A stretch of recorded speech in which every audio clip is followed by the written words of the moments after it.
Okay, in this video I'm going to show you how to make some ancient Greece bingo cards using software called Bingo Card Printer, which you can download from bingocardprinter.com.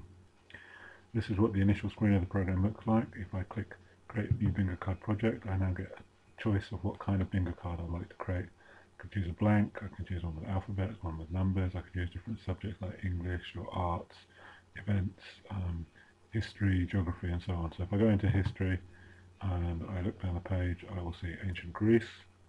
So I will select that item. I can either double click on it to select it, or select it and click OK. And I now have my initial bingo card with these list of words relating to ancient Greek subjects like the Acropolis, Alexander the Great, and so forth. I can delete items from here that I don't want. So for example, if I did like to remove Euripides, I could highlight him and click delete, and I can also add items. So if I wanted to add Philip of Macedon, who was Alexander the Great's father, I could add him in there. The items at the moment are in the order that they initially appeared with my new items and the order I added them. I can of course resort them into alphabetical order. I can also preview the bingo card here. The items are in the same order as in this window to start with, but in the real bingo cards you'll see, as you'll see in a moment, they'll be shuffled about randomly. I can change the size of the bingo card, so I can make a 3x3 bingo card, 4x4, 5x5, or an even larger bingo card if I had enough items, but you'll see I haven't quite got enough to fill up a 6x6 bingo card, so we'll stick to 5x5. I can change the heading if I like. I can, for example, change it to Greek, whatever I needed. I can turn off the heading. I can change the free space, whether it's there or not, in the middle of the card, the free space here. And if it's on there, I can change the colour of it. I can also change the fonts and the colours. So let's change the colours in the example, change it to blue and white. Obviously the Greek colours are blue and white. And we'll change some of our other items to blue as well. I don't know if I choose the same blue there, let's choose that one.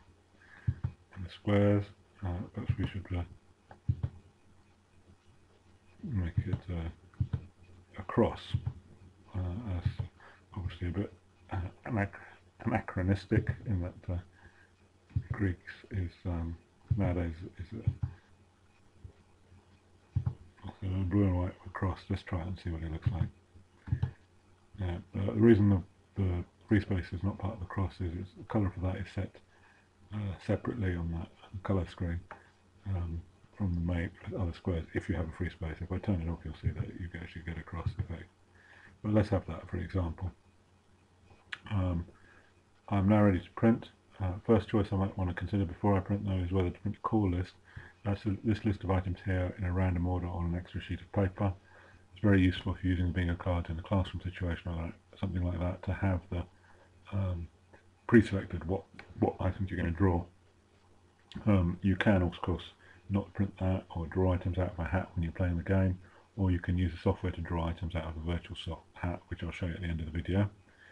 You can choose whether to print one or more bingo cards per page. Obviously, if you choose more bingo cards per page, each individual bingo card will be smaller, and if you have to give one bingo card to each player or student, you'd have to cut the paper. But if you're printing a lot of bingo cards, it might be worth it to save paper. But we'll leave that on one for demonstration, and you can choose how many bingo cards you want to print. I can put in any number here, 1, 10, 100, 1000, up to 9999, and every bingo card will be a different combination of these items here in a different random order, different random selection. So let's put in 25 just as an example. Now ready to print. I'll do print preview so you can see on screen what the printout would look like. First page is the call sheet. That's the items in random order. I'll zoom out so you can see the whole page before I go to the next page, which is the first bingo card. So, yeah, so these are the words shuffled about randomly. And if I go to the next page, you'll see the next page is different again, and the next page is different again, and the next page is different again. So that's how you generate these unique bingo cards. Very quick and easy. I'll just show you the built-in virtual hat for selecting items as you go. If I do here with call game, it will choose an item at random from this list and display it. And I choose next, it will choose the next item at random, display it, and it shows me the list of the previous items that it's chosen. So it's another way of choosing items at random to actually play the game if you're acting as a bingo caller.